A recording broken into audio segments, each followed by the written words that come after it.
네 번째, 그러고 나서 당신이 현재 다달이 지출하고 있는 생활비 목록을 만들어라. 이것은 당신이 돈으로부터 자유를 얻고 난 뒤에도 계속 들어갈 비용이다. 물론 이 비용도 이자 수입으로 지불해야 한다. 그리고 이제 생활 수준이 높아진 만큼 이 비용도 훨씬 높게 책정해야 한다. 다섯 번째, 이제 이 두 가지 비용을 합하면 경제적 자유를 위해 매달 소요되는 비용이 나온다. 이제 당신이 경제적 자유를 누리기 위해 매달 필요한 비용을 파악했다. 당신이 꿈꾸는 삶을 사는데 얼마나 큰 황금알이 있어야 하는지 잘 보았을 것이다. 그럼 이제 거위를 얼마나 크게 키워야 하는지도 한번 알아보겠다. 당신이 지금 계산한 비용을 감당할 이자가 나오려면 정말 큰 돈이 있어야 하고 또 이 돈이 제대로 투자되어 있어야만 한다. 여기서도 연이율 8%, 월 0.67%로 계산하도록 하겠다. 앞에서와 마찬가지로 필요한 총 자금의 규모를 알려면 매달 필요한 금액의 150을 곱하면 된다. 이것이 모든 꿈을 이루는 데 필요한 돈이다. 이 목표를 달성하기 위해서는 단계별로 최선의 방법을 찾아 돈을 투자하는 것이 아주 중요하다. 경제적 자유로 가는 3단계 투자 방법. 이제 당신은 세 가지 서로 다른, 하지만 서로 긴밀한 관계를 맺고 있는 경제적 목표를 세웠다. 이 목표들을 달성하는 데에는 서로 다른 투자 방법이 각각 필요하다. 경제적 에어백을 위한 절대 안전 투자 방법.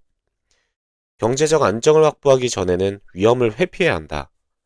그러므로 안전성이 높은 투자를 선택해라. 그리고 아무리 안전한 곳에 투자했더라도 위험을 분산하는 것을 잊지 말아라. 투자 금액이 한 500만 원에 불과해도 그것을 모두 한 곳에 투자해서는 안 된다. 위험의 분산이 곧 더 높은 수익을 의미한다는 점을 항상 명심해라. 안전한 투자로는 생명보험을 꼽을 수 있다. 하지만 생명보험은 수익률이 너무 저조하므로 총자산의 20% 이상 투자하지 말아라. 크고 오래된 펀드에 투자하는 것도 추천할 만하다. 경제적 안전 장치를 마련하기 위한 이 단계에서는 안전이 제일이다. 낮은 수익률도 감수하라. 그리고 돈의 일부는 현금으로 은행에 예치해 두어라. 경제적 안정을 위한 40-40-20 투자 방법. 경제적 안정에 이르기 위해서라면 돈을 조금 다르게 분산해도 된다. 소유자본의 40%는 여전히 안전한 곳에 넣어두어라. 그리고 40%는 약간의 위험을 감수하고서 투자해라. 이때도 투자한 돈을 오랜 기간 빼내지 않고 넣어두면 코스트 에버리지 효과를 통해 위험은 현저하게 줄어든다. 이제 남은 20%의 돈은 공격적으로 투자해라. 고수익 펀드나 컨트리 펀드 등과 같은 특수한 펀드들이 대상이 될 수 있다. 위험 부담이 큰 만큼 높은 수익을 기대할 수 있다. 다만 여기서 중요한 것은 경제적 안정을 확보하기 위해 투자하는 돈은 절대로 투기성 상품이나 너무 위험 부담이 큰 곳에 모험적으로 투자하지 말라는 것이다. 이때 투자한 돈 역시 장기간 넣어둘 수 있어야 한다. 경제적 자유를 위한 50-50 투자 방법. 경제적 안정을 확보하면 이제 그 돈의 일부를 떼어내 경제적 자유를 이루는 데 사용해라. 이 단계에서는 좀 더 큰 모험을 감행해도 좋다. 최소 20%에서 30%의 수익을 제공하는 투자 상품을 찾아라. 비록 한두 군데에서 실패를 본다고 해도 또 다른 투자에서 고수익을 올리면 쉽게 손실을 만회할 수 있다. 누가 뭐라고 하든 이미 확보한 경제적 안정을 해치지 않는 범위 내에서 투자해라. 이 3단계 투자 방법을 3개의 양동이에 비유해 요약하겠다. 양동이에 물을 채울 때는 항상 처음 것부터 채우고 두 번째 것을 채워라. 그리고 두 번째 양동이, 경제적 안정을 확보하기 위해 필요한 돈이 차고 넘쳐서 흘러나온 물만 세 번째 양동이를 채우는 데 사용해라. 이런 방식으로 하면 당신이 확보한 경제적 안전장치는 절대 위협받지 않는다. 그리고 이런 투자 철학을 따르는 한 당신은 결코 실패하지 않는다. 당신은 항상 안전한 곳에서 당신이 꿈꿔온 삶을 하나씩 실현해 갈 수 있다. 목표가 정해지면 절반은 이룬 것이다.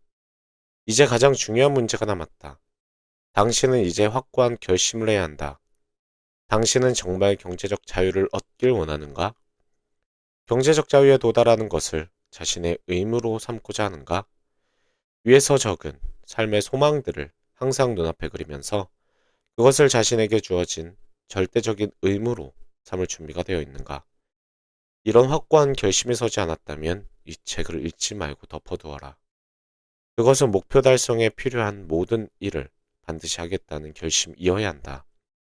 여러 차례 말했듯이 신념을 바꾸는 것이 그 시작이다.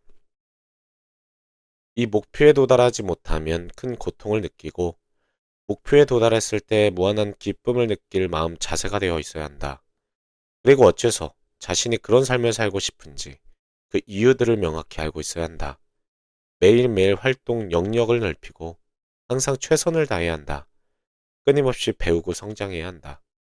당신은 자신이 가진 능력의 110%를 투입해야 하고 자신의 잠재력을 최대한 발휘해야 한다. 당신은 정말로 이렇게 하길 원하는가? 부와 행복을 얻고자 원했던 사람이면 누구나 예외 없이 치러야 했던 대가를 당신도 치를 준비가 되어 있는가? 만약 당신이 그런 결심이라면 나는 진심으로 그것을 권한다. 당신 자신에게 약속해라. 최고가 아니면 절대로 만족하지 않겠다고 말이다. 이 약속을 지킬 수 있을지 의심스러운가? 하지만 이것은 충분히 지킬 수 있는 약속이다. 당신의 목표를 확고하게 정하고 그 목표를 달성할 계획을 글로 적으면 이미 50%는 달성한 것이다. 이렇게 말하는 데에는 다음 네 가지 근거가 있다. 목표는 더 많은 기회를 포착하게 된다. 자신에게 절대적인 의무를 부과함으로써 당신은 만나는 모든 사람들을 지금과는 다른 눈으로 보게 된다. 그리고 벌어지는 모든 상황이 당신에게 의미가 있다. 이것이 나의 목표의 달성에 어떤 도움이 되는가? 나는 이것을 어떻게 곧장 실천에 옮길 것인가 하고 끊임없이 자신에게 질문하게 된다. 그러다 보면 자연히 더 많은 기회가 눈에 들어오게 된다. 목표는 해결의 실마리를 함께 제공한다. 많은 사람들이 문제에 대해 너무 오래 고심하느라 시간을 낭비한다. 분명한 목표를 가진 사람은 그런 시간에 여유가 없다. 그는 빨리 목표에 도달해야 하고 그래서 끊임없이 해결과 방법을 모색한다. 그는 오로지 목표에만 몰두한다. 오직 목표에만 집중하고 있는 한 두려움이 들어올 자리가 없다. 목표는 이기기 위한 게임을 하도록 한다. 지지 않기 위한 게임과 이기기 위한 게임은 큰 차이가 있다. 어떤 사람을 만났을 때 그가 패하지 않기를 원하는지 아니면 승리하기 원하는지 금방 알 수 있다. 그 사람의 눈을 보면 알 수 있고 그 사람의 걸음걸이를 보면 알 수 있고 그 사람의 목소리를 들어보면 알 수 있다. 큰 목표는 우리가 초라하게 최소한의 삶을 살아가도록 허락하지 않는다. 당신은 자신의 최대치를 투입해야 한다. 당신은 승리하기 위한 삶을 살아야 한다.